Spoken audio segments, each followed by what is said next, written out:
Hey everyone, Regal Reviews here. I am on cloud 9 because it's time for my Superstore recap.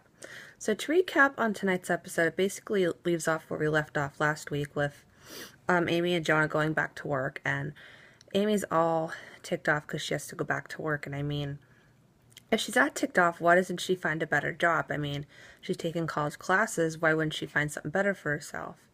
So the district manager is still there, so they're all trying to make it a perfect day, like what they described as March 14th, a day when everything went right in the store.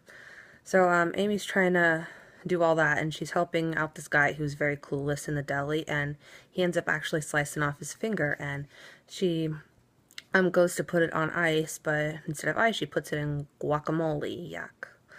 So they have about an hour to get him to the hospital to reattach his thumb, and at some point or another, when they take him in the hospital, they lose the guacamole. So they're all searching the store trying to find the thumb in the guacamole. I mean, it's like trying to find a golden ticket in Willy Wonka.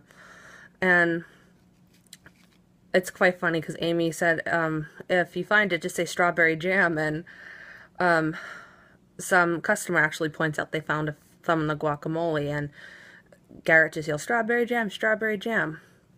Glenn is trying to prove that he's a badass to the boss and that people don't walk all over him, and he's kind of not really helping his case in a way.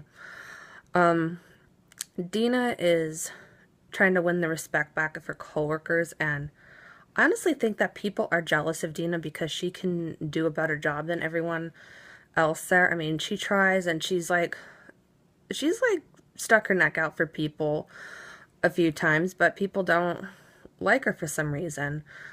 And Jonah's trying to help her be more sympathetic and relate more to the Cloud9 employees, and Dina said that's not really her style. She's a leader, she's not afraid of anything. And Jonah writes this apology letter for Dina to read to everyone, and Dina just says, I'm not sorry, and she shouldn't be. Everybody walked out, and she, did her job. She went on. She didn't believe in the same beliefs that the others did, and she went on with her job. I mean, one thing you could say about Dina is that she's very loyal to her job.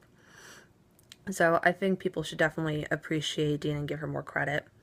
Mateo is trying to get credit from the district manager. He's trying to prove that he's a good worker, and he's trying to show like all the good deeds he's done at work because he wants to move up in the company. But the district manager doesn't notice. He doesn't even notice his name. He's calling him Matato, which I thought was funny. And Mateo actually steps up and actually tells him, hey, I've been trying to show you all week, that I'm doing all these good deeds. And he says, I notice you. Don't worry, I noticed you. So Mateo's reaction was the same as mine. I was like, holy shit. I mean, Mateo could have a new romance going on here. Cheyenne came into work. It was nice to see her back. She wanted to show everyone pictures of her baby, but she actually cut in line because there's a big line. She actually went to ring her stuff out at her own register, but people thought she was a worker, so Cheyenne was stuck at work, and there was this guest that was yelling at her while she was trying to sing to her baby on the phone, and that wasn't really helping the situation. I mean, Cheyenne was just trying to juggle work and being a mom. With the situation with the thumb and the guacamole, Amy was at risk for being suspension or fired.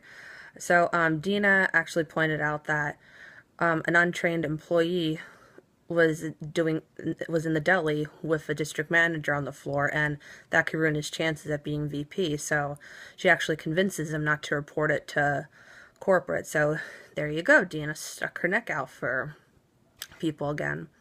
So I thought tonight was very funny. I always enjoy Superstore. I love the cast. As you can tell from my recap, I definitely love Dina. I'm hoping we'll get to see what happens with the district manager and Mateo. And I'm wondering if people will start respecting Dina more, and if Amy will even find out what Dina did for her. So I hope you guys enjoyed Superstore tonight. If you want to catch Superstore, it is on Thursdays, 8 p.m. on NBC.